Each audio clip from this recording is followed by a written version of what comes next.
Okay, tonight we are going to take the approach that is toward examining once again this idea of being an apistevism. And so this is something that I think Bionic Dance came up with, and Aaron Ra has been articulating the argument over and over again. And so we're going to look at that particular argument through the eyes of Ozzy. Yes, Ozzy's in the house, and so we're excited about what he has to say about it. And so, Bob, is this going to be a good show or not? I've got the Holy Ghost behind me. I mean, we can't go wrong, can we? How can you? Sure, yeah. No, I think this is going to be a good show because we've got a lot of people here lined up who seem to be able to contribute well, even to this particular topic. So, yeah, I think that we also need to talk about where the appeal of apistevism may come from, and maybe even give it some credit as to the need that people feel that somehow that can meet. But although I'm not going to argue that it meets that need, we can perhaps understand that people are looking for something that might be needed. I agree. Daryl, welcome to the show tonight. Thank you. I tell you what, I'm looking forward to this evening. I always enjoy Ozzy, and I just know that that's going to add so much to the conversation. So looking forward to it. I agree. Perhaps you need to wear those glasses. Those were cool. These, were you talking about? These, Yeah, I look like the Holy Ghost, don't I? Yeah. That's true. Stephen, say a word or two. You've joined us tonight. Thanks for joining. Thanks for having me. It's good to be back and looking forward to a good conversation. Sounds good. Without any more, we're going to go directly to Ozzy. Ozzy, we had a great chat last night. I so enjoy you as a person, not just as an intellect, but as a person. People really don't know how compassionate you are, that is, towards humanity. Can you say something about your compassionism? Well, I've never identified as a compassionist. I'm not quite sure what that is, other than someone who sees a lot of value in compassion. But yeah, I think that compassion is a virtue. It's one of those things that one should cultivate in oneself. It's one of the most important civilizing influences that we have. In fact, one way to sort of understand child rearing and civilization in general, the act of civilizing a person, is to make them more compassionate, is to make them leap over the barrier of themselves and put themselves in the shoes of another. Not through empathy, not through sort of a direct, trying to make yourself feel the emotion of another, but simply trying to understand another person's perspective and see things through their eyes, so that even if you come away not agreeing with them and still thinking that they're mistaken, you at least understand how they got there. And that has a tendency to reduce those vilifying and demonizing tendencies that bubble up in us whenever we encounter someone we disagree with profoundly. So I mean, that I think is the real value of compassion. It is a civilizing influence on us at an individual level and collectively. At the end of the show this evening, I'm going to invite one of these wild Italians. You know him. He's an awesome person, but he wanted to state some things about what's going on in Aleppo and other cities there in Syria, just at the end of the show. And he thought that he could add to the conversation something that would really bring everyone together. And so that's going to happen at the end of the show. But without going there first, let's start out with a brief discussion about this Doxastic idea of that which is voluntary, that which is involuntary. And now in the voluntary category, we have direct and indirect modeling. And so this is something that I heard so much that is being involved in Calvinism. And I would like to hear that through your lens a bit. Could you address that, please? Were you asking me, yes, Dr. Jones? Yes. Well, Doxastic voluntarism. Okay, well, for those who aren't familiar with Doxastic voluntarism and what that expression means, well, first of all, Doxastic just pertains to belief, right? The word doxa, the root doxa in there, is just the Greek word for For belief, it's where we get words like orthodox and heterodox, like right belief and, right thinking or wrong thinking. So doxa just is a fancy term used in philosophy, means something pertaining to belief. And doxastic voluntarism is the view that beliefs are voluntary, that you can will yourself to believe certain things. And most people think that this is how people can arrive at their beliefs. Most people, I don't think that everyone just chooses their beliefs, but they think that at least some of the time we can simply decide what we're going to believe. And if you think that people sometimes just willfully choose to believe something or stubbornly choose not to believe something that strikes them as false, and that's a choice on their part, it's an act of will, that they arrive at those decisions about what to believe and what not to believe by some act of will. If you subscribe to that view, then you are subscribing to a position known as doxastic voluntarism. That is, you think that beliefs can be acquired through these acts of will by an actual decision. And I that is not a view I'm sympathetic to. In fact, that's a view that's sort of fallen on hard times within the philosophical community. Most philosophers today, I think, would probably subscribe to some version of doxastic involuntarism. They would reject doxastic voluntarism. Right. I mean, the reason that I think that doxastic well, let me say why a person might be inclined to think doxastic voluntarism is true before I criticize it. Doxastic voluntarism has a certain appeal when you when you encounter someone who seems to be believing something for apparently no good reason, except that they seem to have motivational biases. For instance, there are things that motivate them to believe it, and it is very easy then, I think, to conclude that, well, if you have these things that motivate you to want something to be true, then of course maybe you just decided to believe it because you wanted it to be true, right? So the idea of wishful thinking feeds into this notion of doxastic voluntarism. And similarly, when you encounter someone who stubbornly clings to a belief or stubbornly denies something that ought to strike them as true, if they were to sort of, consider the arguments and the evidence more carefully, it's easy to come to the view that they are stubbornly clinging or denying some view because of some act of will. And of course, sometimes it's perfectly mysterious why a person believes something, and we think that it's just got to be some kind of caprice on their part. So that's one of the kind of reason that people think that that doxastic voluntarism is true. And still another reason would be that people seem to talk themselves into things. They seem to talk themselves into beliefs, and you can almost see this in how they go about arriving at their beliefs. They seem to go around, seeking evidence that would incline them to a certain conclusion. So that's doxastic voluntarism.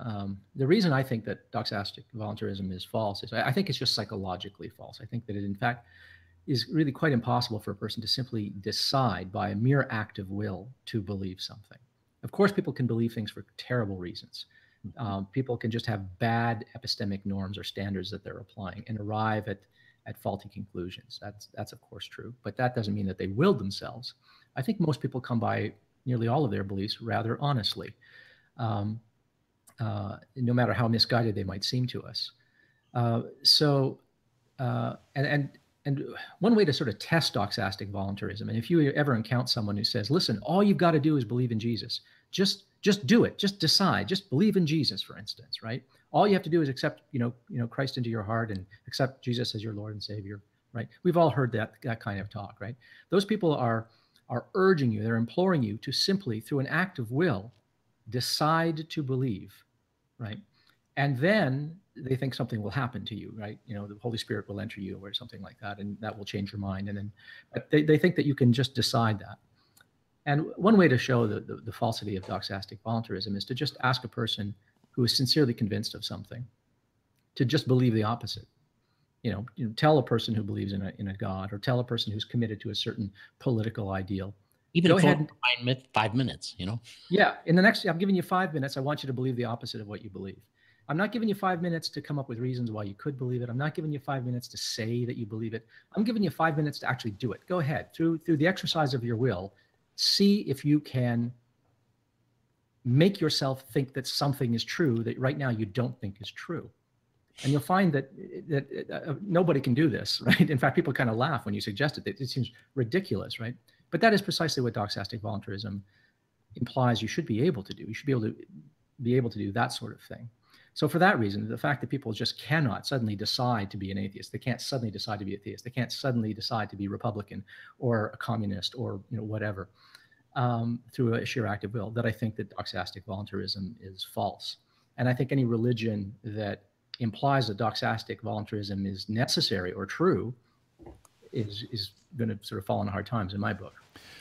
A curiosity question here. Is this why some people have created this model? It's a little bit softer, this indirect model instead of the direct model of voluntarism, in that it takes time. In other words, some would suggest that this is something that takes place over a long period of time, change, but somehow your volition is involved in what you believe. What say you? Well, clearly the will is involved in what you believe. My contention is that you don't just decide through an act of will to believe something. You cannot just directly decide, I'm going to believe such and such. But supposing there is a conclusion, there is a proposition out there about which I'm undecided, okay? And suppose, though, that it lines up with certain other beliefs that I have, so that I might want it to be true. And then I set about looking into the question, but I do so in a very unprincipled way. I do so not in an open-minded and fair-minded manner where I look at the balance of the arguments and evaluate them fairly, but I seek out certain sources, right? I engage in selective reading and very carefully choose who I'm going to listen to and stuff like that. Then in that case, clearly what is guiding my coming to believe it, genuinely coming to believe it, coming to be persuaded, right, is a function of the decisions that I made along the way. But I didn't just decide to believe it. I decided that I would talk to this person, and that I would read this source, and that I would ignore those sources, and I wouldn't read these objections, and I wouldn't take those counter arguments seriously. And next thing you know, of course, it's almost a foregone conclusion that I come to the conclusion that I wanted to believe. But I didn't, through an act of will, just decide that. I talked myself into it. I genuinely came to believe it. And I mean, the antidote to that, I mean, obviously that's not a good thing when it happens, but that is sort of coming by your beliefs. Honestly, that is, you genuinely came to believe it. It's just not a good way to arrive at your beliefs. It's not good critical thinking. There's a sense there. What you've done is you've been like pulling levers that allow certain ideas that would cause you to move in that direction to be in place. I mean, selective research will do that for you. But then again, I really think that part of what you're saying here. I mean, for example, suppose you and I are disagreeing about something, and we decide we're not going to talk about it. Well, probably not much is going to. But what if we decide we're going to get together, we're going to chat about this? Well, there might be some information in there that we hear that sticks in a way that we had never stuck before. The chances are very high that if there's some insight that has been shared that possesses some resonating validity with either of us, we will find ourselves changing our mind. But not because, well, now that Ozzy has said this, I've decided I'm going to change my mind. No, you've presented me with some information that I find I can't sweep under the rug. I can't hide from it. There's something inside of me that forces me in honesty to acknowledge at least a level of validity or probability. And as a result, I can't volunteer even to change my mind. I find my mind is changing on me. And so there's a sense in which the indirectness has to do with submitting ourselves to those things that tend to be the levers and the buttons that get pushed that bring these things about. And by the way, I would argue that I'm not so sure that our knowledge of psychology is so strong that we actually understand how it is we come to certain points of view. We do know that we come to certain points of view. We do know that we have points of view. We do know that we like to save face and come up with reasons why them make sense. But I don't think we really know entirely what's going on inside of our brains or at what level our will can and can't be involved. Yeah, those are all good points. And I would agree with everything you said there. There's a couple of things you mentioned there that I think are really important. Well, use the word cause. And I think that's an important concept here in connection with belief. I think beliefs are caused. Right. Now, I mean, this is not a non-controversial view, but I mean, I think that, like, for instance, if I look at over here at my hand, okay, when I turn my head and I see my right hand over here, okay, I don't just have a perception that there's a human hand over here. I formed the belief immediately, right? Immediately, I formed the belief there is a human hand over there, okay? My belief was caused directly through a direct act of perception. Now, that's a sort of a very simple case of belief formation, right? But I think that is the way to understand belief formation generally, that think of belief as output, right? It's not just an act of will. Think of it as a product, as the output. And there are inputs that lead you that way. And of course, decisions you will have made and dispositions that you have along the way in the course of your life will leave you disposed to believe some things over other things. And we often don't have a lot of control over what we come to believe. But that's what I mean when I say that people come by their beliefs honestly, is their beliefs are caused. That's not to say, though, that just because of, I don't want to be confused, misunderstood here. When I say that people come by their beliefs honestly, there are plenty of people out there who honestly believe what they say they believe, but who are dishonest in how they propagandize for it, how they defend it in public or to other people. I mean, anybody can be dishonest and provide bad arguments, cynical arguments in support of a conclusion. So to say that people come by their beliefs honestly is not to say that they always conduct themselves honestly when talking about their beliefs, right? We've all found ourselves advancing arguments that we didn't find particularly convincing, but we wanted to convince the other person. And so we advance that argument because we think it will work. But even though that's not what convinced us, and we even now don't find that argument very convincing, we think it'll convince them, right? And that's arguing in bad faith. But that doesn't mean that the belief I arrived at dishonestly, right? So I don't want to be misunderstood there. I would also add that that we can also dishonestly shelter ourselves from the exposure to ideas that could possibly reshape our thinking. And so, and this is part of the cult, or the abusive husband, that they tell you, don't listen to this person, don't you read those books, don't you, and because if you do, they're going to say some things that might, just might stick in the mind. And so by sheltering ourselves from certain causes that might enter in, there's a sense in which that can also be dishonest. Do you think that it's always a case of dishonesty, or perhaps a little bit of ignorance as well? Well, I think, very often both. I mean, sometimes people advance, bad arguments or bad defenses of things because they mistake a bad argument for a good one, in which case they're being completely honest. I mean, I've certainly been in the position of advancing arguments that I thought were genuinely good arguments, only to discover later on and upon reconsideration that they were terrible arguments. But at the time, I was arguing honestly for them. I was arguing as best I could. But I was arguing out of ignorance. I just didn't know what I was talking about, or I just misunderstood something. I mean, sometimes you can be honestly mistaken. So, I mean, just because a person is advancing what by your lights are terrible arguments, it doesn't mean that they view them as terrible, right? One of the beliefs that they might have is that the arguments that they're putting forward are good arguments. I know I used to be. I mean, I was persuaded. I can remember arguing, to my embarrassment now, arguing with my biology teacher in high school against evolution. I was a creationist. I argued against evolution on using the argument, why are there still monkeys? I thought that was a really knockdown argument, man. Well, there wouldn't be any monkeys left, That's all. Hey, you're being just a bit too revealing tonight, Ozzy, but it's good. It's good. Stephen, did you have some input here for Ozzy before we move to tonight's topic? No, I think he covered everything perfectly. That was great. Very brief and concise. So I think the key things to keep in mind when we're talking about what kind of input that we have as people into what we believe is simply setting ourselves up in terms of ethics. We have to want to believe only the things that we are justified in an unbiased way, as close as we can get to it.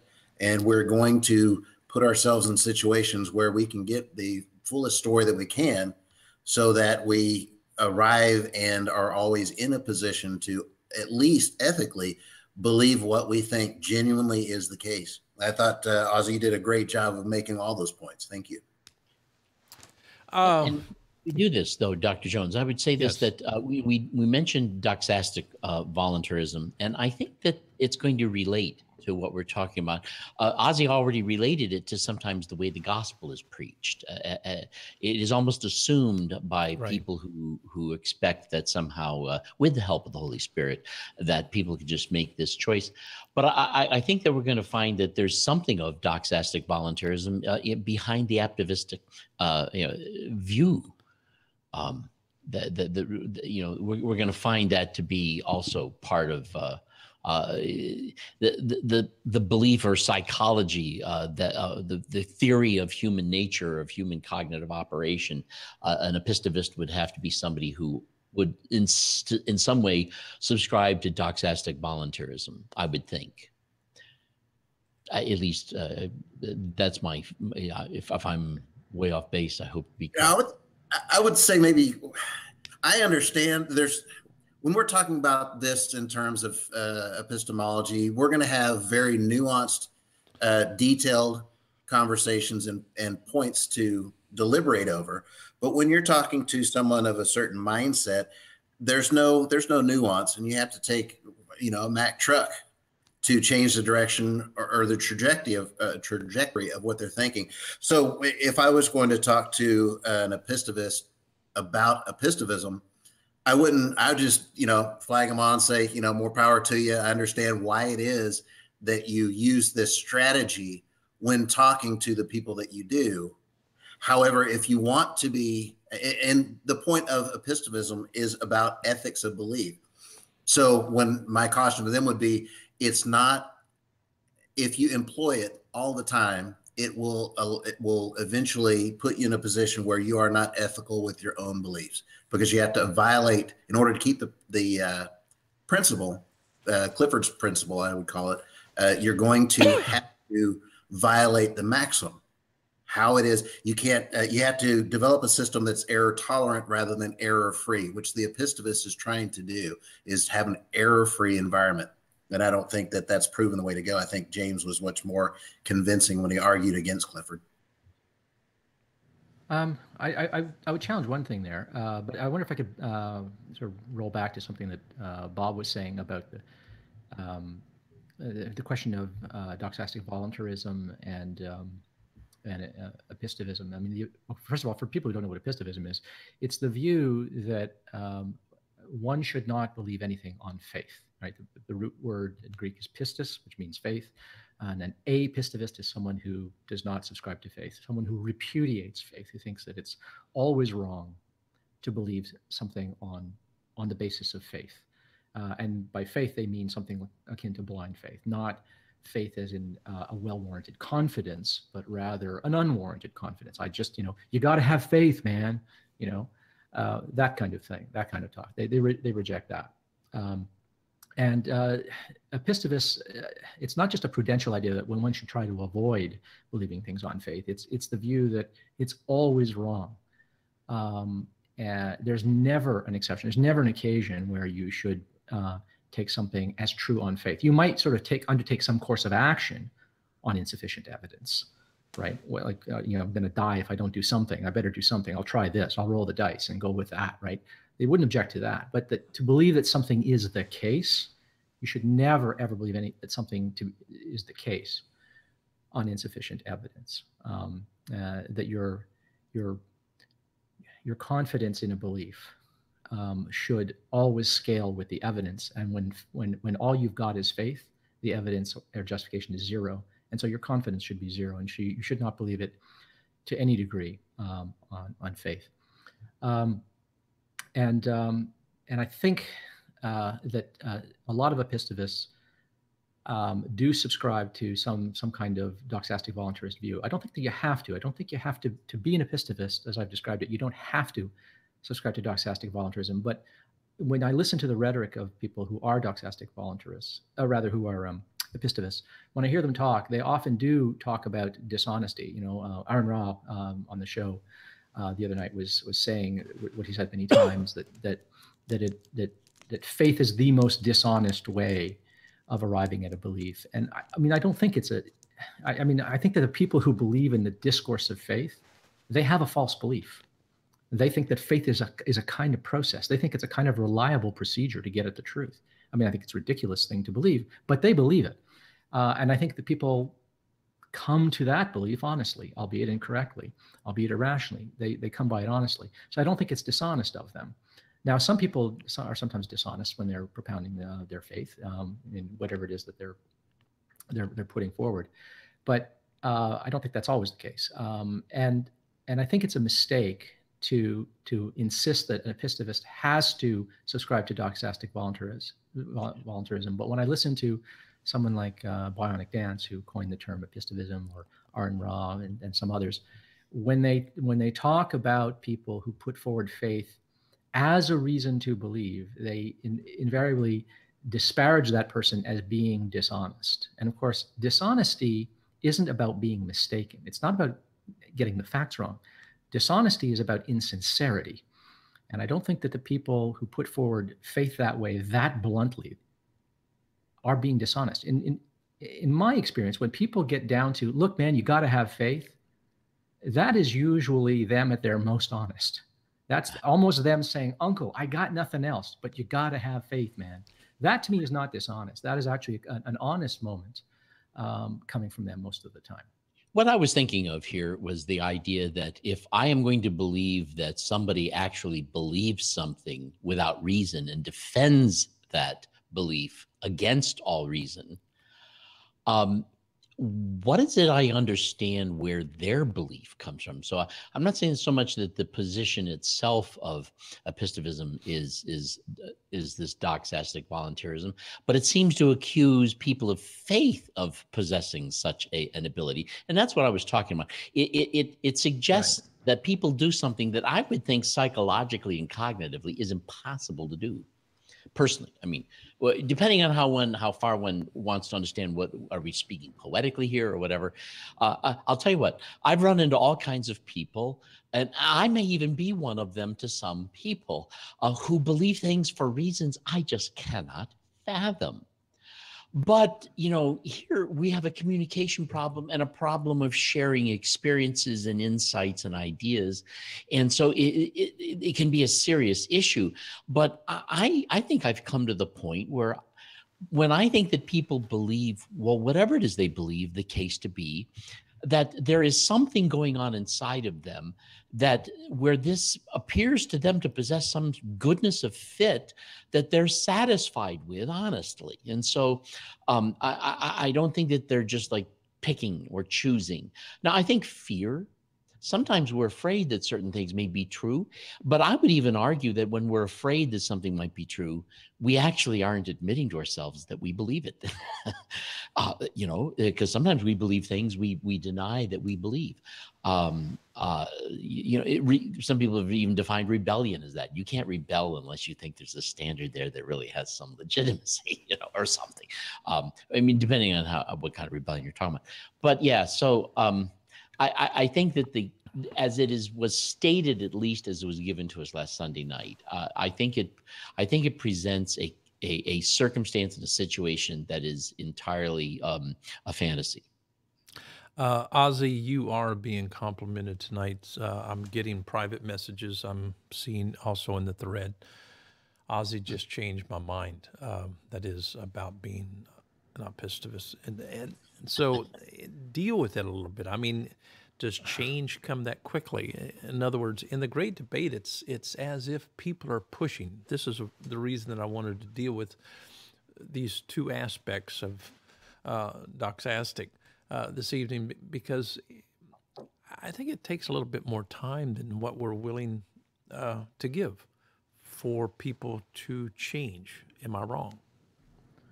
Well, changing one's mind on something that, okay, well, let me back up a little bit. I think that our beliefs don't exist in isolation. It's not like I have a belief over here and in a little soap bubble, and I have another belief over here, and I can just sort of examine a belief in isolation discreetly and test it against reasons and evidence and decide whether I'm going to keep it in my system of beliefs, in my belief set, or I'm just going to pop that bubble and get rid of it, right? Rather, I think that beliefs are more like strands in a web, right? Think of a net or a web of like a spider's web. And I think that beliefs are interconnected. And so when a belief is sort of at the center of the web, connected to a lot of consequential beliefs that we have, it's very, very hard to dislodge a particular belief that is so well integrated into the overall web of belief. Because to cut that strand in the web is going to have effects throughout the rest of the web. If I cut a strand in a web, all the tensions and tolerances are going to change, and that there will be repercussions, reverberations throughout the entire web of belief. Sometimes, though, one has a belief that exists at the periphery of one's web, and cutting a strand there will be largely inconsequential. It doesn't hook up. It doesn't impinge on anything else that we believe. It doesn't have a lot of consequences for us. And so when that's the case, it's actually very easy to go, yeah, you just changed my mind. But I mean, if I were to sort of hit at some core thing, you might find that you need a lot of reasons, a lot of evidence, and not just a lot of reasons and evidence, but what you're suggesting, Dr. Jones, is I'll need a lot of time.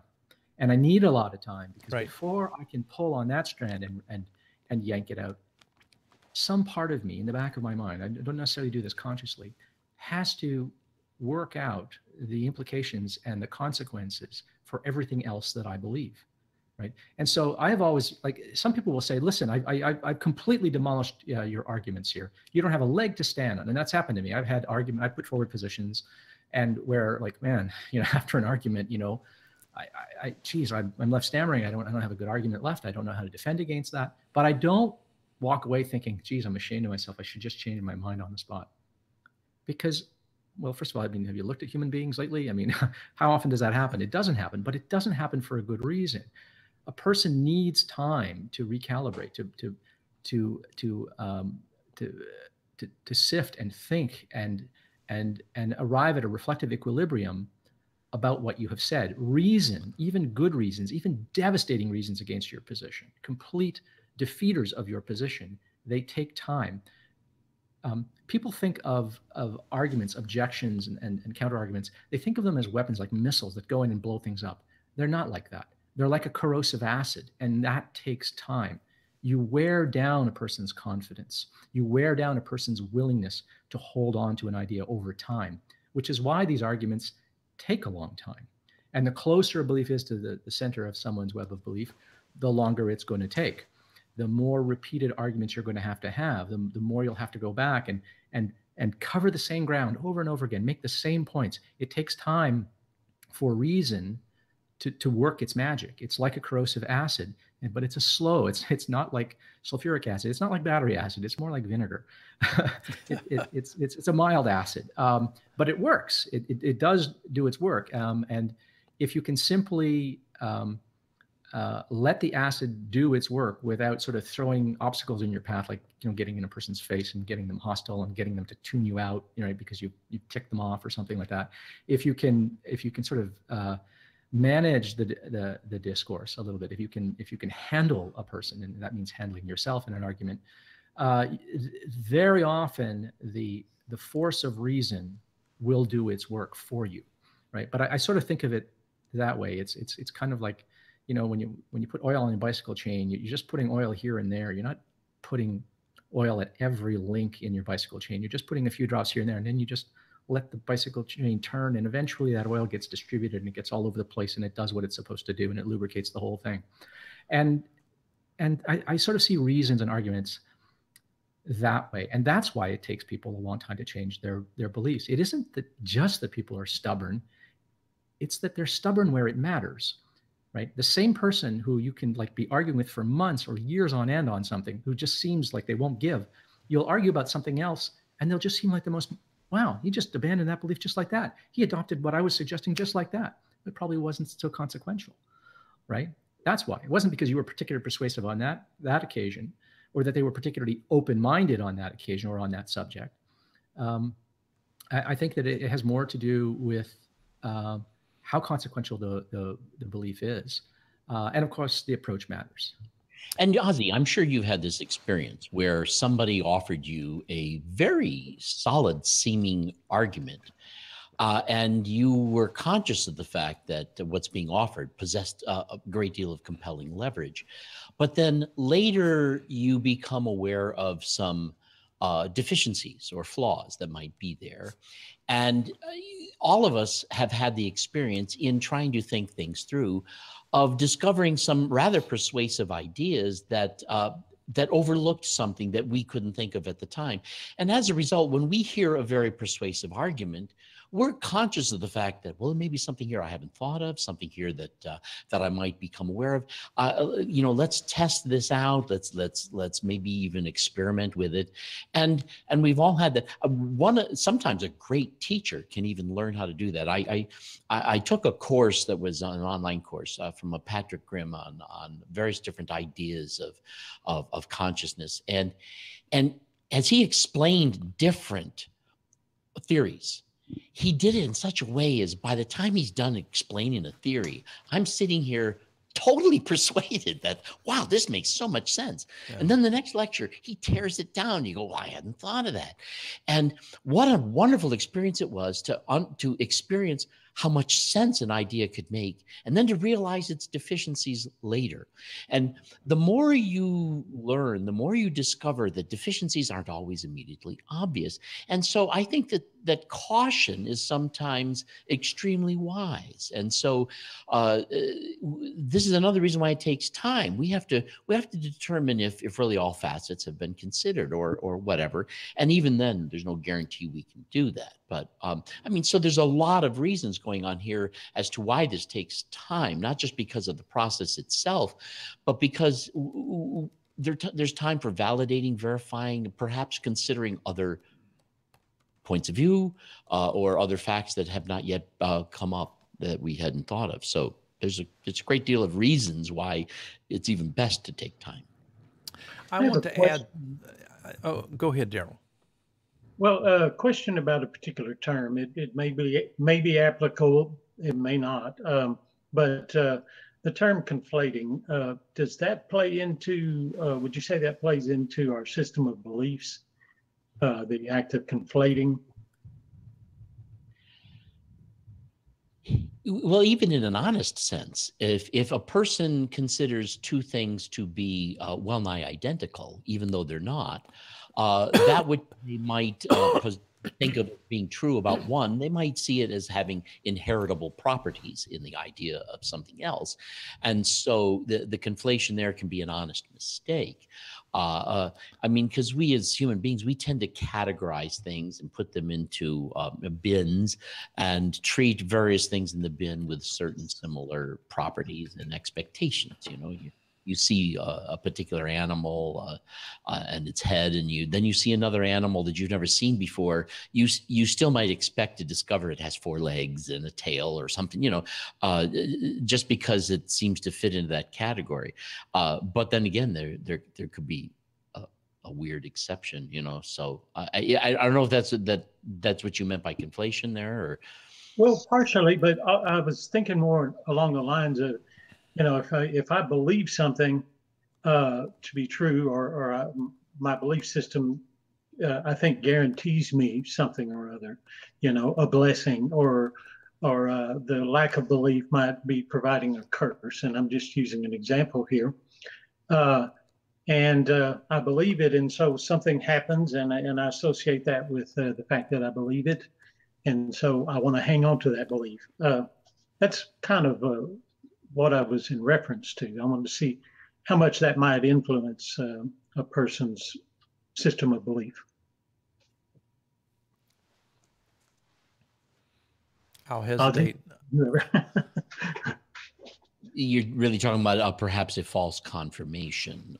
Exactly. Exactly. assuming a confirmation of Perhaps something. the story that I want to share with Ozzy may have something to do with what you're trying to tease out, Daryl. Ozzy, are you there? I am, yes. Okay. Rhonda and I, and you know how beautiful she is. I mean, we're driving down the road, okay? We're driving this convertible, and we have this moment. We see this red barn to the right. It's beautiful. It reminds her of Virginia. That's where she was born, and oh, she just starts crying. She says, "Honey, this is awesome. Let's stop and see it." Now, we go down the road just a block or two, and then we turn the corner only to find out this is a Hollywood set. Let's back up a moment. We have this moment. She sees the red barn. We both see it. We have this wonderful experience. We stop in front of it. Oh, we hug, we kiss. We just try to catch the memory. It's wonderful. But we don't have time to turn the corner, so we never know that this is just a Hollywood set. 30 years passes by. And someone comes along and says, you know, that thing that you thought was a red barn, that was just a Hollywood set. Now, isn't it different? That is, in the case when we just see it, we drive 2 blocks, we take a right, and we see that it's just a Hollywood set. My mind can change. That is what I believe it to be. In other words, I haven't contained, if you will, in memory.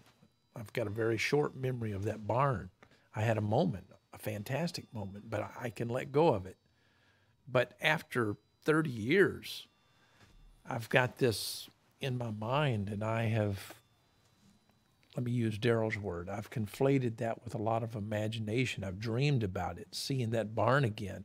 And so someone comes by and says, no, that was just a Hollywood set. And I don't want to believe that, because that was something that meant so much to my wife and me. And so is there a difference between the two scenarios, in that the changing of one's mind or the changing of belief has much to do with the timing of how much time we've had the data between the left and the right ear? Yeah, actually, time is kind of an interesting thing.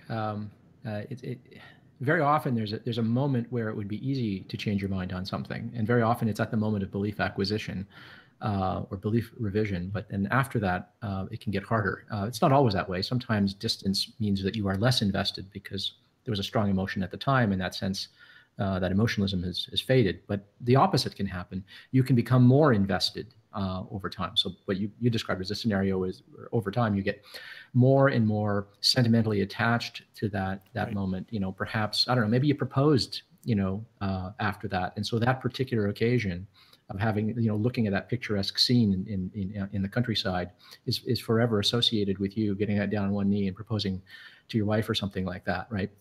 And you don't want anything to mar that scene, right? And so you might be highly resistant to it, right? But this ties into what I was saying earlier about how consequential a belief is. A belief can be consequential for all kinds of reasons. It can be consequential because of the emotional impact it will have on you. It can be consequential because that if you give up a certain belief, it would mean giving up a bunch of other things that are consequential. And that's a kind of a funny thing too. Sometimes a belief, you'll say on its surface, seems inconsequential. Why in the world would you be so invested in that? Well, I'm not invested in that. It's just that belief is connected to another thing that I hold that is very consequential. And I can't give up one without the other. Right. I see that they somehow go hand in hand. And when that's the case, then people will seem, like they'll look manifestly irrational. Why in the world are you so wedded to this thing, right? And it's just because you don't see the connection that they see. And they might not even see the connection. They might just feel that there's a tug. They don't know why they're wedded to a certain view. I've certainly had that. I mean, one of the things about sort of getting an education in philosophy is you go through what Bob was describing. You study a certain philosophical position, and you're hit with all the arguments for it. You read all these great minds on the subject, and you go, wow, that's powerful stuff. That makes sense, and next thing you know, you say, hey, you know what? I'm a Kantian, and then you read John Stuart Mill and Jeremy Bentham, and you read about utilitarianism, you find out everything that's wrong with deontological ethics and everything that's wrong with everything that's right about a consequentialist ethic, and you come away thinking, you know what, I'm a utilitarian, and you keep going through this and having your mind change in this way. And one of the advantages of doing this a lot is that it helps you put some distance between you and your beliefs. You form the habit of mind of not being so wedded to your beliefs. It's not that you're not any less wedded to your beliefs.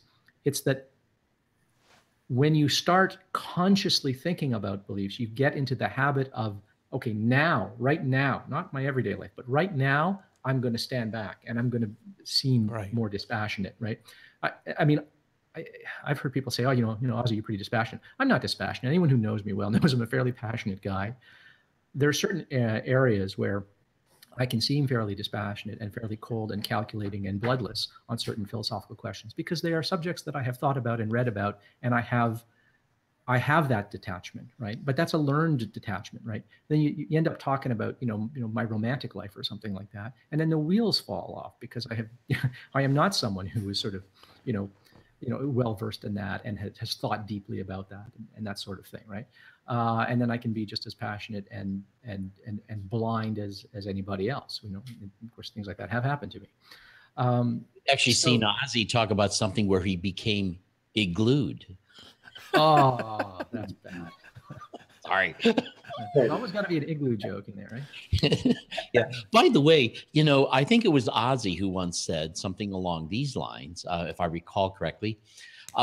Ozzy one time made the argument that there has never been a strong philosophical argument out there that hasn't also been hampered with some strong pushback that begs some certain questions.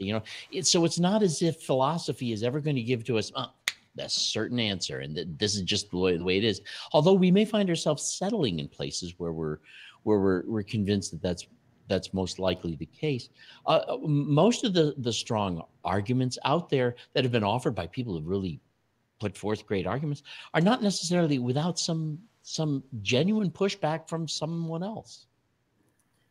Yeah, well, I mean, everything that I've said about, Doxastic voluntarism, for instance. I mean, there would be Doxastic voluntarists out there who would have counter arguments to the things I have said and would say, well, wait a minute, a Doxastic voluntarist can get around this objection that you raised and stuff like that. I mean, so one of the frustrating things about philosophy is it seems like you're never done. And that frustrates people because they think, well, then what's the point? Well, what's the point of understanding anything deeply? The point of understanding something deeply is not having a superficial understanding of it. That's the point of delving into these things and studying them deeply. If you have the leisure and the inclination to do so, that's the point. It's to not have a simplistic, simple-minded view of things.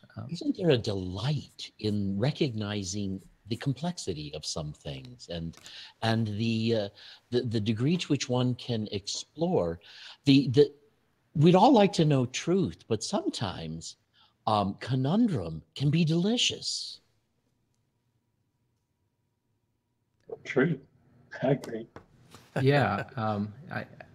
It's a funny thing. Like there are certain questions that puzzle me, and I delight in being puzzled. It's not that I'm happy that I don't have an answer, or that we don't have an answer, or that no one has an answer.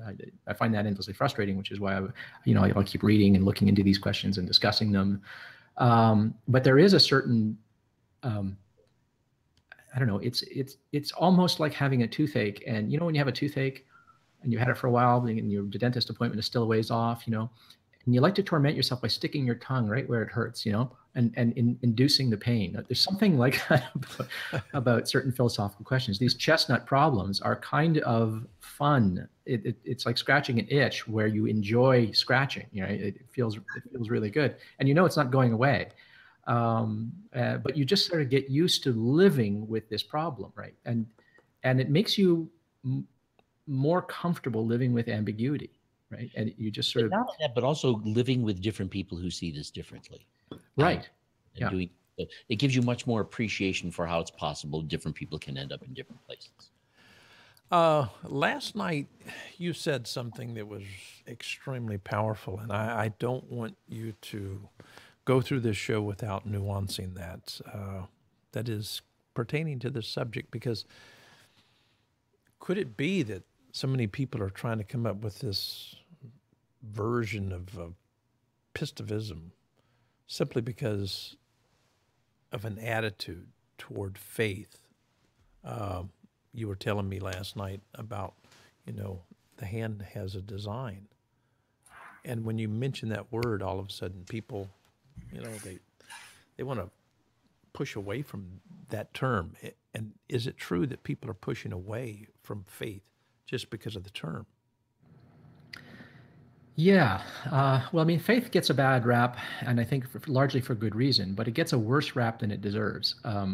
Now, I mean, I'm not going to go around encouraging people to believe things on faith, especially believing things strongly on the basis of faith, right? I mean, I actually think that the definition of faith that apistevists use when they talk about, they're talking about blind faith, right? Just believing something against all evidence, in the face of contrary evidence, right? That kind of stubborn willingness to believe, right? That's a thing, right? There's such a thing. There are people who are really believing on no good evidence, and they will admit, they'll just say, "You got to have faith, man." And they'll just throw up their hands. That I think is a bad thing. That is a mistake. Okay, I wouldn't want to encourage anyone to do that, and I think that's a real thing. And when I'm talking about faith, I'm talking about that. I'm talking about a belief that is completely unwarranted. Okay, so that's obviously you want to avoid that. I think you need to get those beliefs out of your belief set to the extent that you can, right? So faith has a bad rap, and I think it's a well-deserved bad rap because, of course, if faith is a process, you can get to any conclusion not using that process, right? Which is why you can have dogmatists of every flavor believing every kind of religion and every kind of political ideology, all of them disagreeing with one another, but all of them equally convinced of their dogmas. So it has a bad rap for a good reason. And people who are worried about the discourse of faith, people who are worried about religion, people who are worried about political dogmatists and stuff like that, are rightly worried about faith. But what tends to happen, I think, is that they become allergic to the very concept of faith, and they want to run away from it. And I think that apistevism actually is a kind of symptom of that. It's an expression of people who are not so much attracted to the positive apistivist position in its own right, as they are driven to that by a horror of what they think the alternative is. I mean, faith, it becomes this boogeyman. They just this terrifying thing to be avoided at all cost. And so that you'll hear people say that, I'm an apistivist, and that means that I hold nothing on faith. And they will insist that that everything that they believe has some justification. And they'll say, well, maybe I'm wrong in my justification, but I don't have any beliefs that are unjustified. All my beliefs are justified and rational. They're not, they're not indubitable, or there's no certainty or anything like that. My beliefs are provisional and stuff like that. But nevertheless, I don't have any unwarranted beliefs. I don't believe anything on faith. I'll never believe anything on faith. I mean, that's a dirty word. And so I think a lot of people in the skeptical, critical thinking, atheist community, and I think I'm one of those. I belong to those. They tend to be people who are allergic to not just the discourse of faith, but the very concept of faith, and they will want to deny that faith is any part of their belief set, that it never enters into it, and that I think is a mistake. And I think it's a mistake for a very, very profound reason. I think that at the core of rationality itself are faith commitments. There are what I call, well, I didn't come up with the term, but this is the term of the philosophical jargon that I like to use, is properly basic beliefs. Everyone has beliefs, and everyone has basic beliefs that are at the core, at the heart. Sometimes they're called presuppositions, at the heart of their belief set, right? They're at the center of the web, if you will. Everyone has basic beliefs, right? God is a basic belief, right? If you believe in a God, your God belief is likely going to inform your sense of value and meaning and purpose and morality. It's going to inform your day-to-day action, how you treat people, how you regard yourself, who your friends should be, what kind of work you should do, all of that. Everything gets plugged into that. It's that a belief in a God, especially certain kinds of gods, will inform everything else in your belief set. So that's at the core. That's a very basic belief. It's plugged into everything else. It's very hard to dislodge that for the reasons I described earlier. So basic beliefs are very hard to dislodge. We tend to be very, very wedded to them. But I think that there are some beliefs that are properly basic. That is, there are basic beliefs that are special. They have a special status, as opposed to a God belief, which I don't think has a special status. That is a very important belief in people's overall cognitive architecture in their belief sets. As I said, it's plugged into everything, but you can get by without it. People do get by without it, right? Atheists get by without it. People who've never heard of a God get by without it, right? Or they get by believing in a completely different God, right? So I mean, clearly this is not fundamental in the sense that I'm about to talk about. A properly basic belief is a belief that well, usually it's unstated. It's an unstated assumption. You're not even aware that you believe it. Okay, so for instance, I trust in the reliability of my senses. Okay, at some point it became apparent to me, hey, I trust my senses. I rely on my eyes. At some point I became conscious that I do that. That this is an assumption that I have. At some point I became conscious that I use induction. There was a time when I didn't even know what induction was. I trust in the validity preserving character of deduction. I trust that I'm a self and that the thoughts I have are my thoughts, not somebody else's thoughts. They're my thoughts. I'm a unified self. I'm an agent. I believe in cause and effect. I trust my memory. Right. These are special basic beliefs in that they're usually unstated assumptions that we can become aware of. And they're also universally held. Everyone has these. Everyone shares these. Good luck finding anybody in the world who doesn't share all of the things that I just described. Right. And you weren't taught them. No one had to teach you. Okay, now remember, remember to trust your memory, right? Or remember to rely on the evidence of your senses. Right. Remember to infer causes. When certain things happen. Right. Remember to divide things up into cause and effect. Right. Remember that you're a unified self, right? Things like that. These I think are usually unstated assumptions that we become aware of later in life. No one had to teach these things to us. It's just part of our animal nature. They're implicit. I mean, my dog uses induction. My dog trusts its memory and relies on the evidence of its senses, right?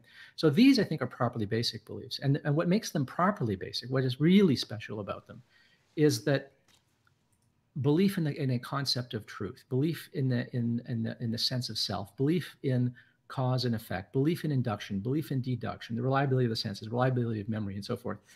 All of these things are things that are at the heart of what we call rationality. If you're a rational person, you are believing all of these things. And if you can think of someone who doesn't believe all of these things and watch how they live and see if they actually don't live this way, if anyone who sort of walks through the world as if they are not trusting the evidence of their senses is going to be knocking into things.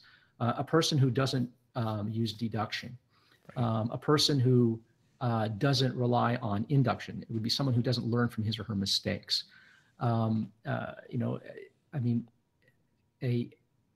Anybody who didn't have these specific basic beliefs would strike us as fundamentally irrational. We would be at pains to ascribe mental contents to them. They would seem mad to us. We might lock them up for their own security and for ours. So there's a certain set of beliefs that I think that we all have. They're universal, they're unstated usually, they're implicit, they're untaught, or they're unlearned, but they are universal, and they are ingredients in rationality to such a degree that if you were to abandon them, you would appear irrational to everyone around you, and maybe even to yourself. And there's no way to sort of defend these. There's no way to justify these. Now you might think, well, wait a minute, how can I not justify the evidence of my senses? Well, how would you justify your reliance, your trust in the reliability of your senses? Well, you say, well, look, my senses have served me well, right? I mean, not bashing into things. Well, wait, how did you ascertain that? Well, you relied on your senses to do that, right? You just had more experiences that you trusted were veridical, were true to fact. And you assume that those were true to fact, and that's what you use to justify your trust in your senses. How would you authenticate or validate the veracity or reliability, the general reliability of your memory, right? well, you could carry out an experiment and, write things down or have other, confer with other people and you see if they remember it. But in the very act of testing to see if your memory is working, you'd have to remember what you were trying to do. Remember what you're testing for, right? Your memory would be implicated in every act of testing the general reliability of your memory. You would be assuming in the act of testing the reliability of your memory, the very thing that you're supposed to be testing. There's a circularity involved in the justification of these. And so I think that these beliefs are kind of weird. They're properly basic beliefs are not just beliefs that are fundamental to rationality and unstated and implicit and unlearned and universal. They're also unwarranted, except on pain of circularity. And they're not just unwarranted. As far as I can tell, they're unwarrantable. There's no way to warrant them, except by violating another epistemic norm, like arguing in a circle, right? So consequently, they have this weird character. They're irrevisable. It's not that they couldn't be wrong. It's not that they couldn't be false. Maybe induction doesn't hold. Maybe induction has held, but tomorrow it won't. Maybe the general reliability of my senses will fail me from here on in, right? From this moment forward, my senses may fail me systematically, right? They haven't so far, right? But they might, right? So my trust in all of these things, my assumption about all of these things could be mistaken. There's no contradiction in denying any of these basic beliefs that we all share. But there's no basis for rejecting them either. So just as they are unwarranted, and I would say unwarrantable, we lack the grounds for revising them. They're irrevisable. So we're stuck with them. So as I see it, these are brute faith commitments. And when I say faith, I mean blind faith. You don't have a good rational justification for this. But together, they constitute what we call rationality. They constitute what we call scientific thinking and reasonableness. In other words, the entire architecture of rationality and reasonableness, as I see it, is predicated on all of us having a set of shared commitments which are themselves not justifiable.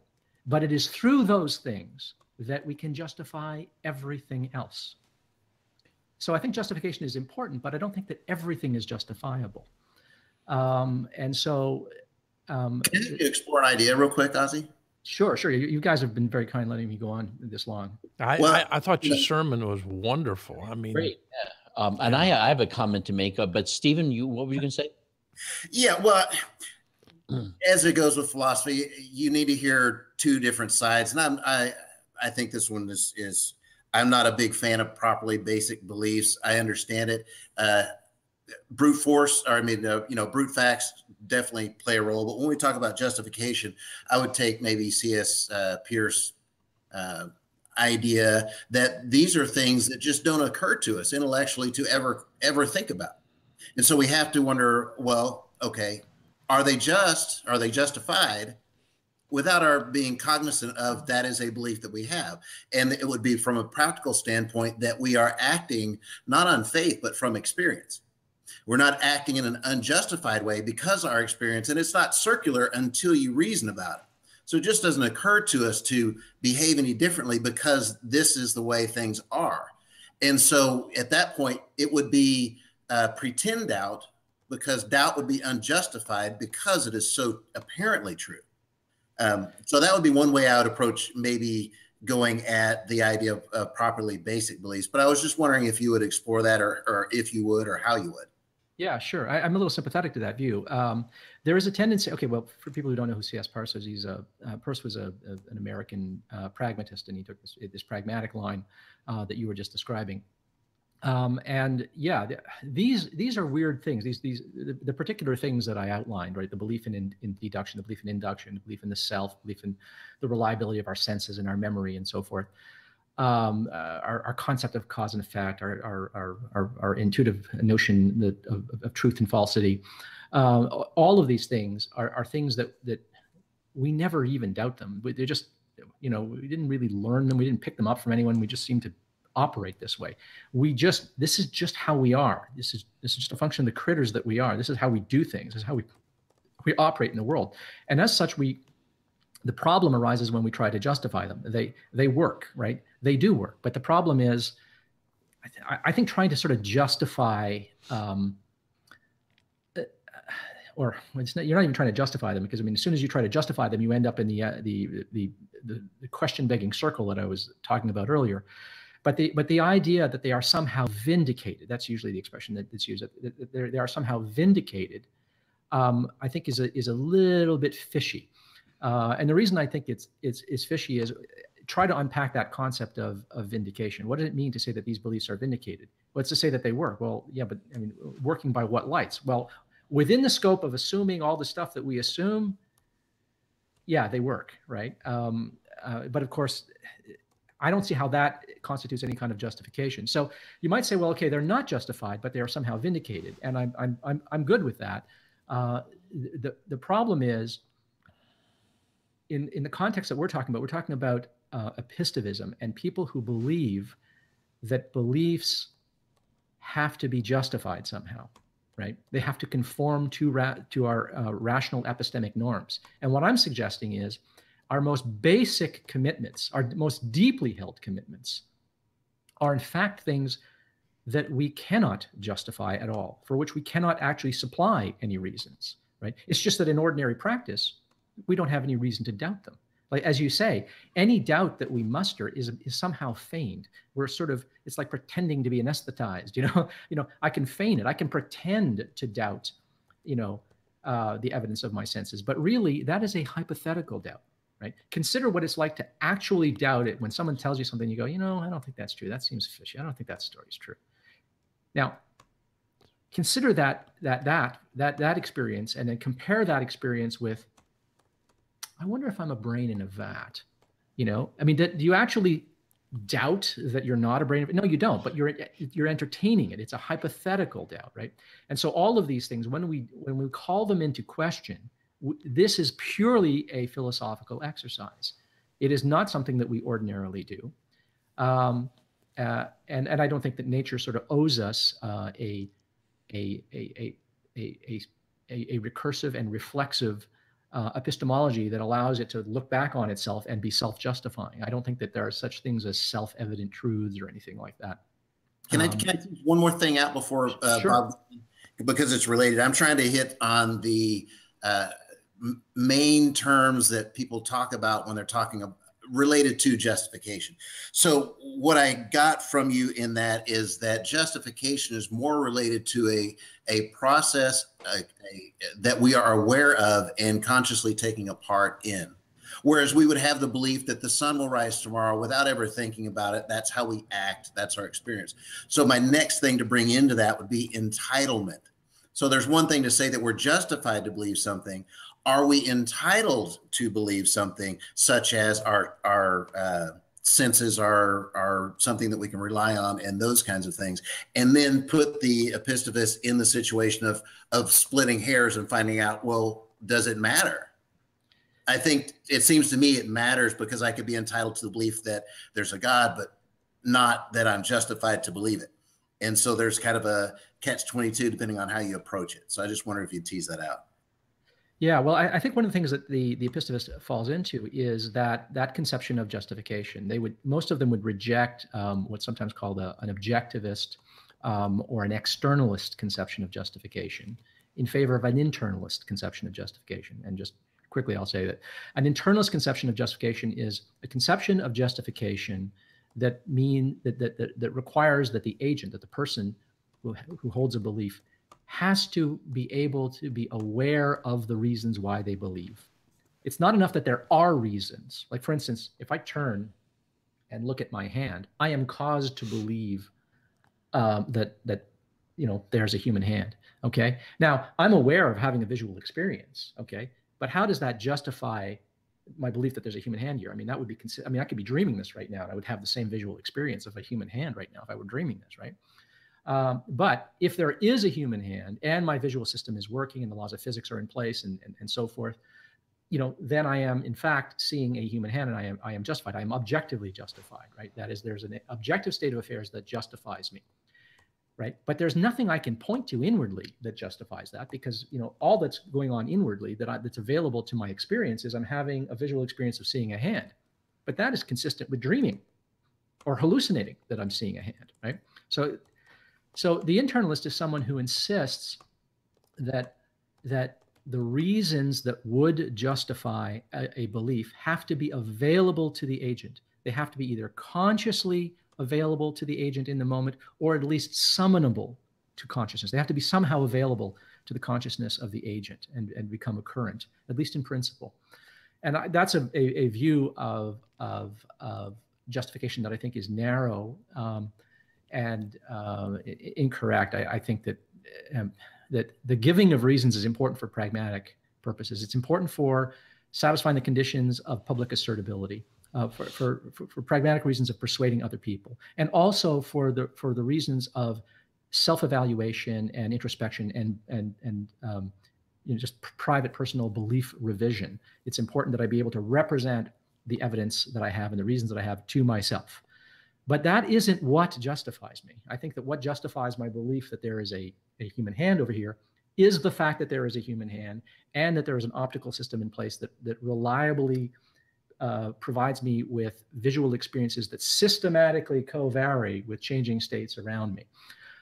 That, I think, is what actually objectively, externally justifies beliefs, and not just visual, perceptual beliefs, but all kinds of beliefs, right? But apistevists are people who I think are concerned with the internalist and overly focused on the internalist conception of justification, in the same way that a presuppositionalist is almost obsessively focused on the internalist conception of justification when they say, how do you know that? How do you know that? And they keep asking you to give reasons for your reasons, for your reasons, for your reasons. And that goes on ad infinitum. They think that what justifies a belief is some other belief that you have, some other experience that you can deliver.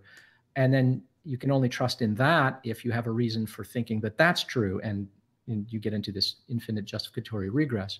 So I think that apistevists, in fact, I think are always insisting on the giving of reasons, which is good. I mean, it's important that we give reasons, but the problem is not everything that we actually take for granted and believe and are absolutely committed to, those properly basic beliefs that I described earlier, those are the very kinds of things for which we actually cannot give non-circular reasons. We end up arguing in a circle. Those are the things. Those are precisely the things that we can't give good reasons for, not without arguing in some kind of circle. So I think that apistevists actually end up wanting to deny the things that I was saying earlier when I said, well, listen, you're going to have to argue in a circle to justify your belief in induction that the future will resemble the past in relevant respects. They will say, no, that's not true. And then you say, well, okay, well, let's hear the reasons. And then they'll usually argue in a circle. They'll say, well, induction worked for me last time. Induction has served us well in the past. It's going to continue to serve us well in the future. So I agree with you there that there is an emphasis on a certain conception of what it means to be justified that is a little too internalist, and it leaves them vulnerable to the very charge that they're leveling at other people, that you don't have reasons that you can give. And then, of course, I can say, well, you don't have reasons of the sort that you're requiring for the most fundamental things that are ingredient to rationality and reasonableness and critical thinking. So that's why I'm not an apistivist, is because I think when you dig into epistemology, when you understand the nature of belief acquisition and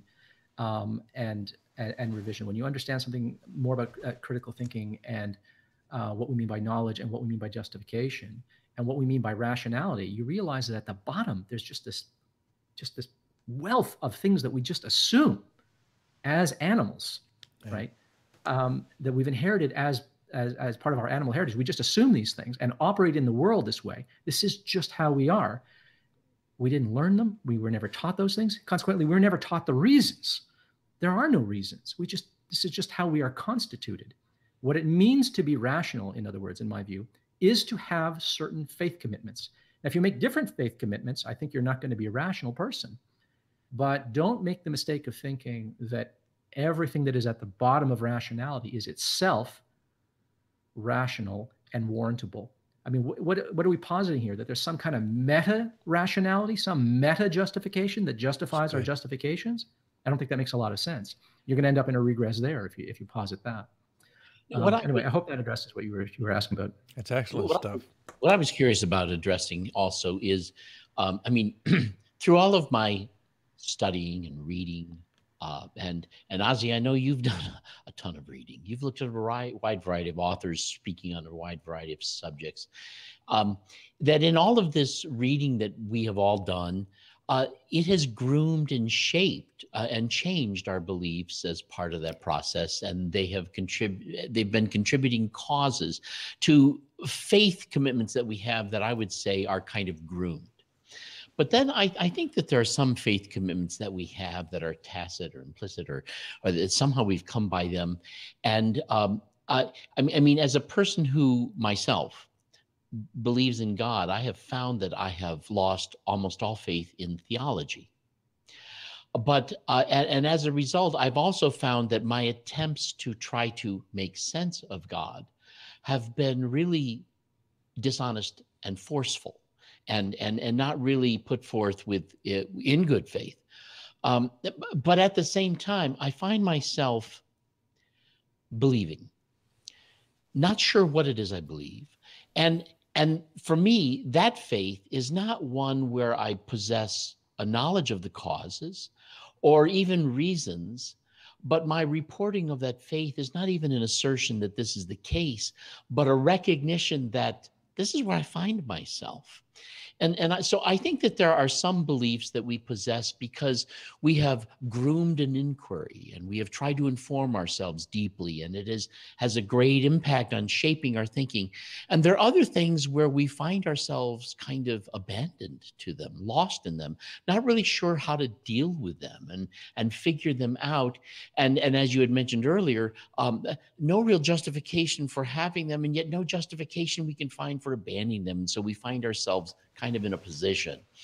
And so I'm wondering if you could speak to the idea that there's more than one kind of faith, and that this can differentiate based upon the skills we might possess in understanding the kind of inquiry we can bring to a topic, or recognizing that there's some ideas that we carry where we're not sure we even understand what sort of methods or approaches could even be used to even get to first base. Or am I talking nonsense? I'm just curious what you think of that. Well, we've all had the experience of finding that we believe something to be true, whether strongly or weakly. Sometimes we have, I think this is true, and I'm kind of guarded in my belief. It's kind of weakly held belief. Sometimes I believe something very strongly, and I realize, upon reflection, that I don't have good reasons.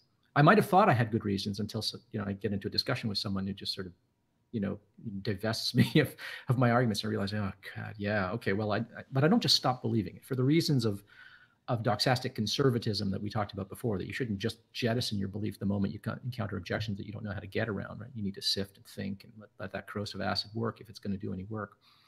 Or maybe you have a way of neutralizing that acid, right?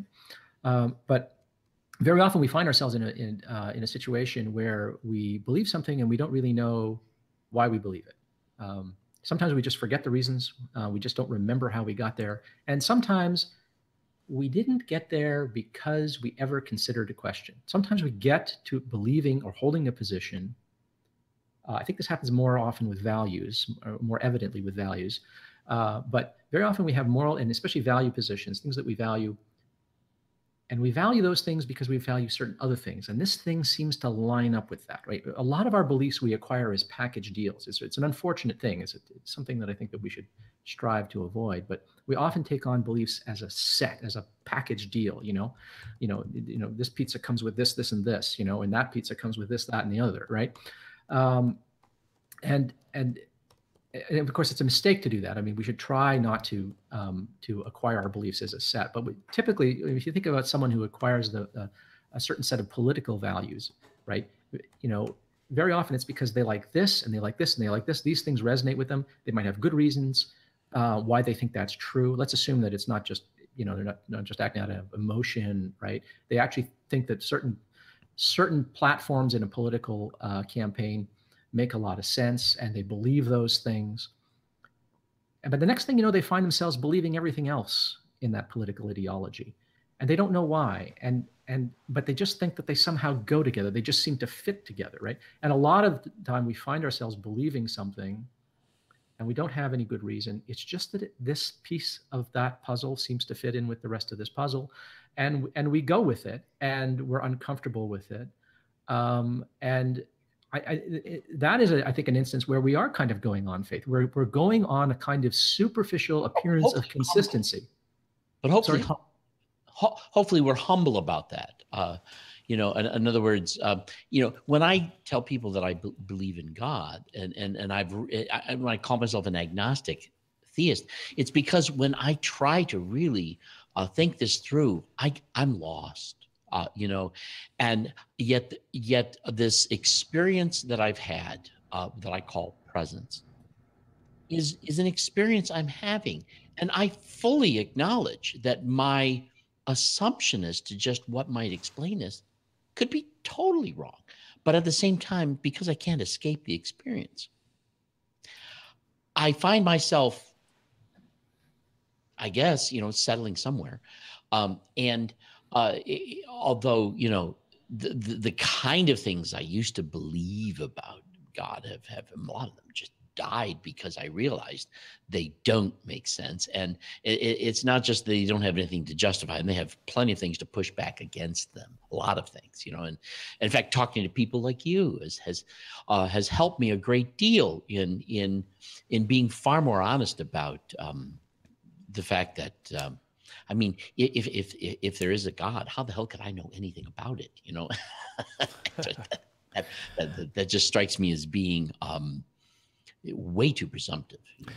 Let me jump in for a moment. This is possibly the best of Ozzy tonight. I mean, you are putting on the table some things that need to be told or shared everywhere. And so I'm encouraging all of our viewers, yes, right now, just copy the link, send it somewhere, let people know that Ozzy is in the house.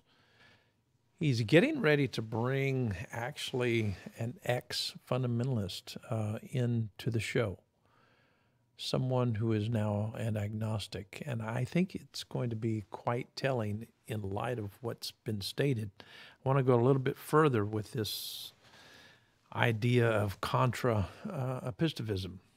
The indispensability of faith, if you will.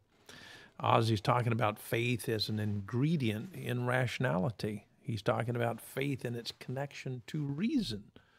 These are awesome things that he's putting on the table, and this conversation will not stop tonight.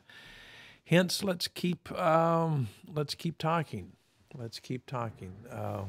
Ozzy, I can't help but sit here and drink, and I'm quite convinced that you do believe the Bible where it talks about strong drink offering. And so I've got some not so strong, but it's good.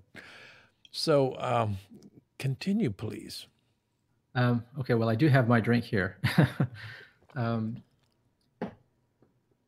Okay, well, there's one thing I've been wanting to say that I haven't said, because one of the things that alarms people when I make these kinds of noises about there being faith commitments at the very heart or root of rationality is they think that, okay, man, look, if you go around saying this, I mean, or if we admit that this is true, this is like handing people a wild card, right? This is like, you know, handing our intellectual opponents, you know, the faith heads out there, a license to believe anything on insufficient evidence. I mean, and there's a legitimate worry there, because of course, very often, when you're talking to someone who's a proponent of faith as a process, you know, the people who say you've got to have faith, right? You know, you've got to believe first, and then the justification will come later, or something like that. Very often, those people, when you're having these arguments with them, well, if they sense that you are insisting on rationality and justification all the time, they will, if they can, try to find some piece of irrationality that you subscribe to.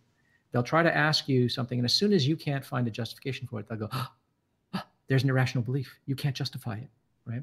And the mistake there, I think, is in assuming that if something isn't justified, that it is therefore irrational.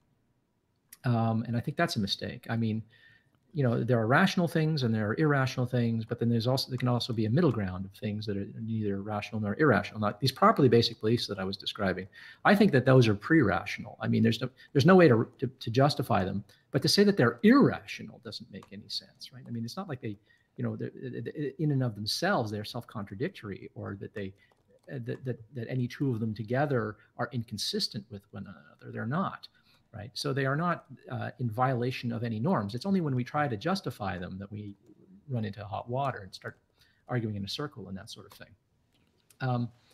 But a lot of people will try to take what I have just said and say, well, listen, if you can believe certain things on faith, right? If you can believe in induction and the uniformity of nature, if you think that you can trust in the validity-preserving character of deduction, if you can trust in the reliability of your senses and memory, and you don't have a good non-circular reason for believing those things, well, then I can believe what I want. I can believe in Thor, I can believe in Yahweh, I can believe in whatever I want. And of course, that is a complete non sequitur. It doesn't follow. First of all, it's a kind of tu quoque fallacy. It doesn't follow that if I'm supposing I am being irrational, that does not legitimize or authorize you to be irrational, right? Unless you think it's okay to be irrational, and even then, it's not okay to be irrational. So that's just a bad argument, and so we have to be sort of prepared to address that concern. And I think that apistevists are people who they're not prepared to admit that there could be faith commitments at the heart of what they believe, because they're afraid of handing this wild card to their opponents and delegitimizing critical thinking in the act of doing so. They don't want to admit that they're guilty of the sin of faith, right? And I think that's a mistake. I think, look, there are beliefs that are unjustified and there are beliefs that are justified. But among the unjustified beliefs are a certain class of beliefs that I have carved off as special, the ones that I call properly basic beliefs. And they're kind of, they're special in that they're ingredients in rationality. They are the ladder that we stand upon to reach everything else in our belief set. This is the rationality that allows us to figure out what is a mere faith claim and what isn't a faith claim, what is a justified belief or a warranted belief. So I think that we have to sort of guard against that fear that people have of, my opponents are going to make hay out of this. Okay, first of all, if they're going to make hay out of it, let them make hay out of it. But there are certain things you can say. The first thing you can say is, look, supposing I am guilty of faith, look, you haven't shown that there's something right about what you're doing, right? So and that's just a tu quoque fallacy. You just get over that. That's just a mistake. The other thing is just a non sequitur. It simply does not follow that if I happen to believe and admit that I believe something on faith, that I have an unwarranted and unwarrantable set of assumptions that I make, every minute of my life as I act in the world and reason about the world, it doesn't follow that you can believe any old thing either, right? What I would say is that you can legitimately have the same faith commitments that I do, but anything over and above that, I think, is gratuitous and extravagant. And you're going to have to give me a reason, not for why it's true necessarily, but why that gets a pass. This is what Steve was talking about earlier, about things being, that we're entitled to certain things. I think we're entitled to believe that the future will resemble the past in relevant respects. We're entitled to believe that our senses and memory are generally reliable, right? It's not that we have a justification for it. It's that these are indispensable beliefs. Everyone has them. No one dreamt this up and then just communicated to someone else. This isn't a meme that caught on or anything like that. This is absolutely universal. It's untaught. It's implicit. It's ingredient in rationality. And the grounds for revising them and rejecting them are absent. Whereas for something like a belief in God, I can give you just a ton of reasons why I think there isn't a God, why it's more likely that is a human invention, an artifact, a creation of human imagination than an actual insight into metaphysical reality, right? So I think that a lot of people who are drawn to apistevism are drawn to it by a horror of the discourse of faith, and then they want to deny that they themselves take anything on faith. And part of that is because they don't know how they could admit that they take certain things on faith, but then try to block anyone else from believing things on gratuitous faith. Unentitled faith, as maybe Steve would put it. I'm not sure. I'm a little worried about putting words in his mouth there. But so they don't know how to carve off those basic beliefs that are unwarranted and irrational from those unwarranted, unwarrantable beliefs that are pre-rational and necessary and ingredients in rationality. But I think the antidote to that is, study some epistemology. Get acquainted with our epistemic norms and the psychology of belief acquisition and belief formation and the philosophy associated with it. And then you will see that, well, wait, there's faith and then there's faith. There is the faith that simply passes every test of public assertability, right? If I say I trust the evidence of my senses, generally speaking, that gets a pass. And that gets a pass not because we've all just been too neglectful of it and it's a meme that caught on in some ancient culture and it spread throughout the world. No. It didn't catch on. It's just like my dog trusts the evidence of its senses. And so if we can appreciate that there are some genuine blind faith commitments that we all have that are special, they occupy a special status in our belief set, all of us, then we don't have to be afraid of it. We don't have to be allergic to the word faith. We can say that kind of faith's not good. This kind of faith, we don't have a choice. It's irrevisable. We have no grounds for revising it. It's not that we couldn't be mistaken about these properly basic beliefs. Maybe they're mistaken. They could all be mistaken. We can doubt them. Philosophers doubt them all the time. We should question and interrogate them, right? That's part of what philosophy does. But what we seem to lack is a reason for thinking that they are false, right? That we don't have. I know a mathematician who works mostly with irrational numbers. Sorry.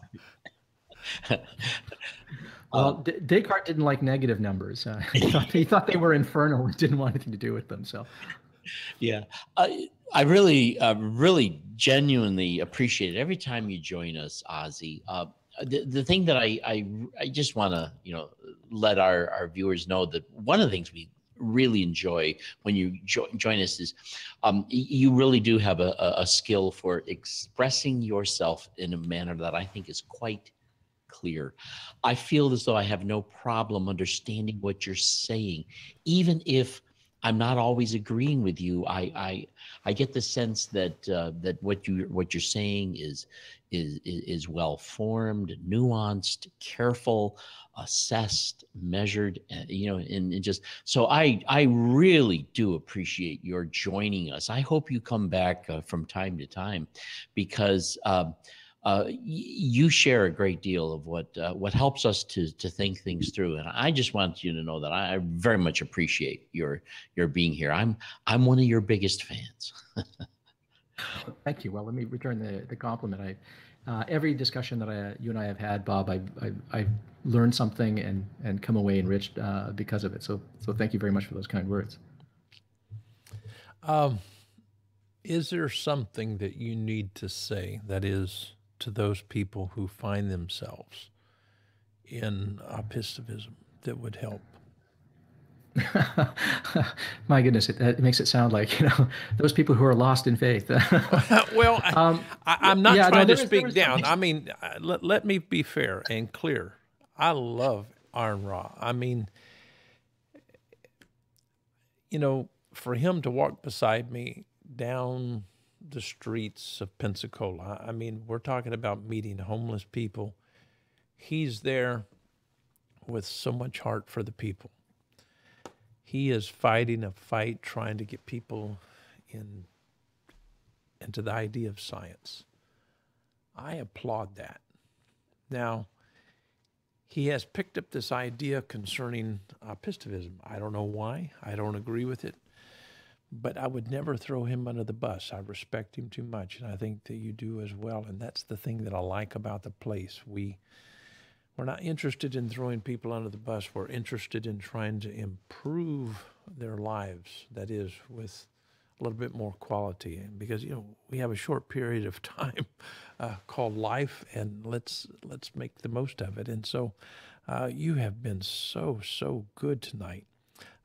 Steve McRae is actually saying maybe we need the apistivist recovery program. That's neat. I don't know. Arn Ra is a wonderful person, and if he watches this show, I hope that he feels respected, because he was on this show when he said, "I'm the guy with those elbows, and I'm making room for those who are actually a lot smarter than I am, who are more trained than I am." And that's what he's trying to do. And so I see his heart. I mean, he's a great person, and Ozzy sees that in him, and sees that in so many other people. And I'm hoping that if I can do anything in the great debate, it's to get people to be nice and kind and understanding, things of that nature. But you have been wonderful tonight. But just make the most compelling statements or whatever that you have to do that would, I know you can't change the mind or the belief set of whatever people have gotten into quickly or whatever.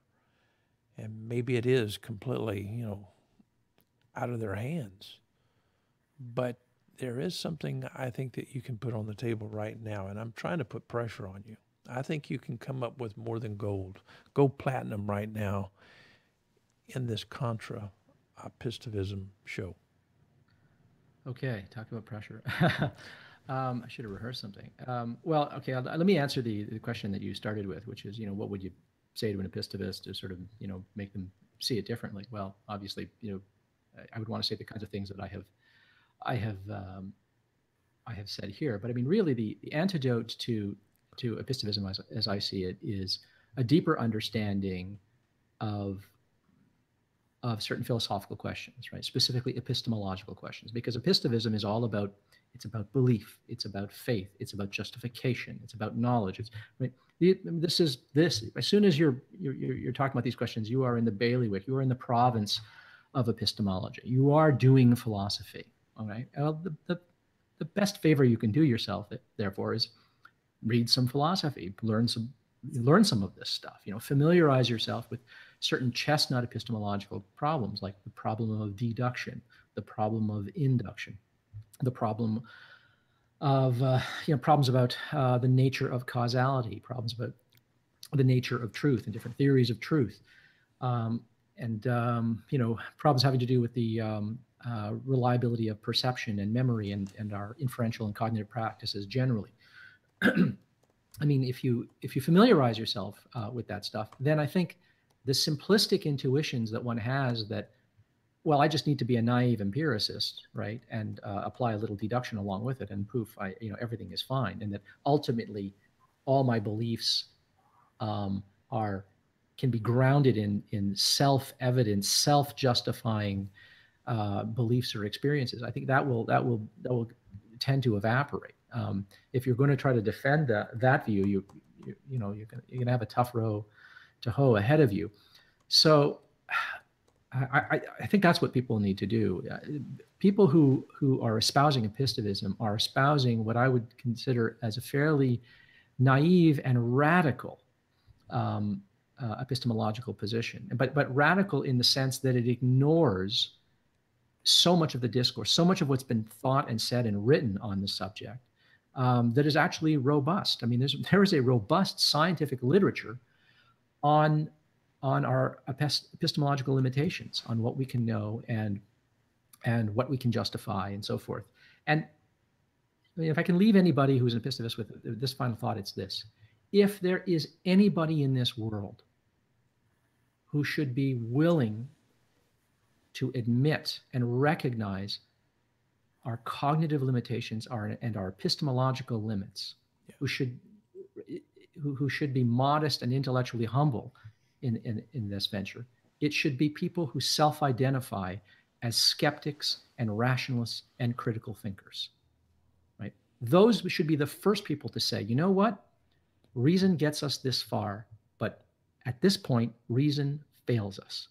That's not a license to believe any old damn thing, but what it does mean is that there are some things which we can't justify. We don't know how to justify them. Maybe someday we will. And if we do someday, that'll be great. But that won't change the fact that right now, you don't have the kind of justification that you're insisting upon for everybody else. And you should be willing to admit that. You should have the intellectual modesty and humility to say, these are epistemological limits. We are not epistemological angels. We are just mortal creatures, okay?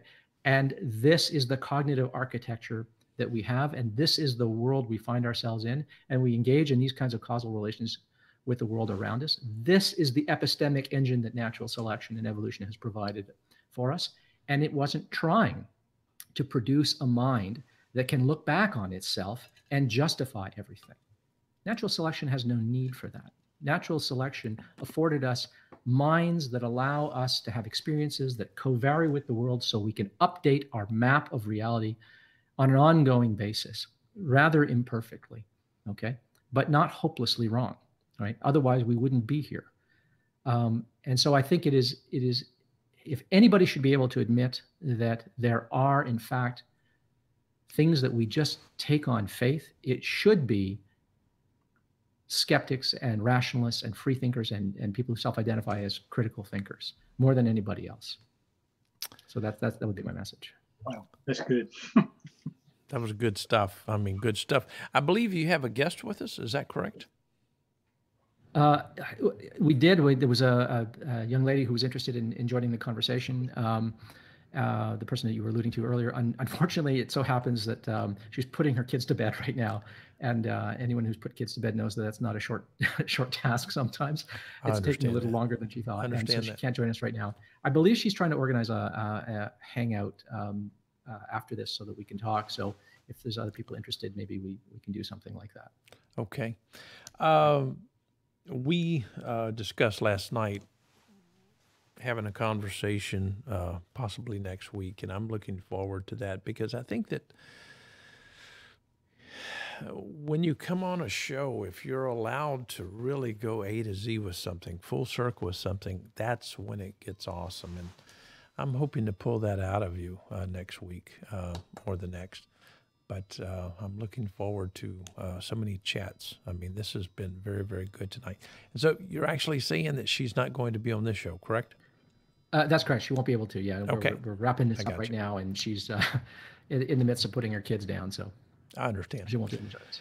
Well, we are out of time, and it's been fun. It's been good. Does anyone want to make a final comment, or are we just going to say, wow, that was just so awesome? We need to replay that over and over and over again. I mean, just to digest it. I'd like to say something. I've really enjoyed the things that Ozzy's had to say, but I think my favorite thing was, oddly enough, I've recently had a serious toothache, and I've had it taken care of, and that's quite nice. But the reference that he made to that, I thought was really excellent because, two reasons. Number one, I think that that's a good comparison. When there's something that we struggle with to yet understand, it does bug us, but it's a good thing. But the other thing is, I'm a person that spent most of my life stuck in a set of fixed beliefs. Most of them irrational. And, having experienced the freedom to have them leave or leave them, having the time it took, which was a reference that was made tonight that I really appreciate. This is not an instant thing, I know from experience. But at this point in my experience, the worst thing I can imagine is being stuck, in a fixed set of belief and unwilling to listen to other possibilities that might actually eventually work as that vinegar, as you made reference to. Because as I've stated, I don't know of anything worse than just being stuck, unable to listen to reason. So I appreciate the things that you had to say very much. Thank you, Joe. Fabio was supposed to come on, but it was a bit late for him. He's in Italy, and he had some things come up. But we wanted to end the show, that is, sending our care, that is, to all of those families who are losing children. Yes, we're talking about people killing individuals with chemicals. I mean, that hurts me. I have grandchildren. I have children.